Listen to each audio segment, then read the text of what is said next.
Remembering the child. Imagine yourself a sweet little toddler. How did others see you when you were very little? Interview someone who knew you as a small child. One of your parents or grandparents, an older sibling, or an aunt or an uncle, for example. Write about their favorite memory of you.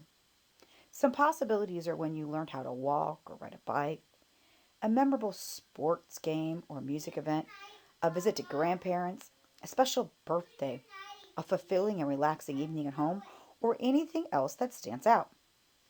This should be told from the persona of the storyteller, graded on writing and conventions taught.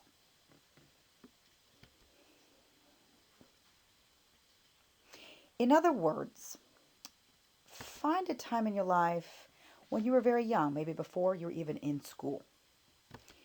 Interview someone that was close to you.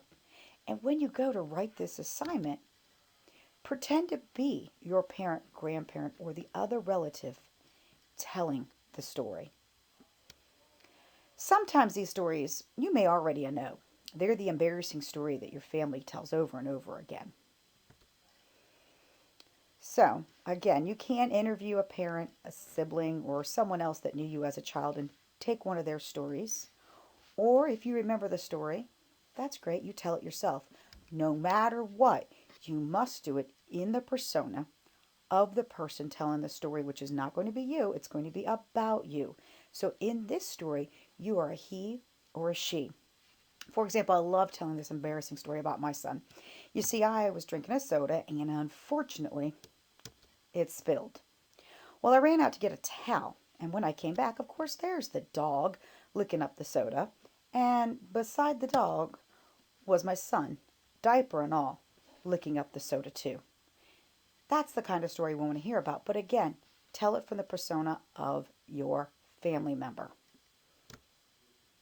Remembering the fetus, from the persona of Dalton's father.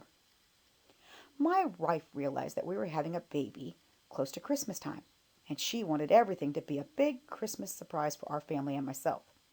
She bought a pregnancy test from the BX, the Base Exchange in Vicenza, Italy, and went to the family support building to take the test.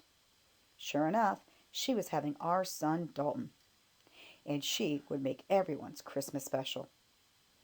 She recruited her friends Sarah and Ben to deliver a box full of baby supplies on Christmas Eve to both our parents' houses.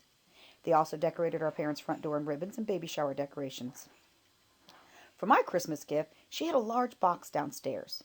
She pretended like it was heavy.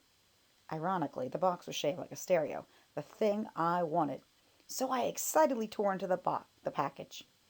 Inside was a bundle of diapers and a bib that said, "I love my daddy." I was so confused and asked if the diapers were for the new puppy. After Christmas and after the surprises, my wife pointed out to me the bathroom where she secretly found out she was pregnant. To her surprise, she was pointing to the men's bathroom, and she realized that she had mistakenly used the wrong restroom. I wonder what the janitor thought of finding a positive pregnancy test in a men's bathroom. Coincidentally, the ultrasound technician stated he was 99% sure Dalton was a girl. After hearing the baby's heartbeat, the midwife stated that the baby would be a girl. Guess what? Dalton got the last surprise, and my wife had to return a lot of pink to the store.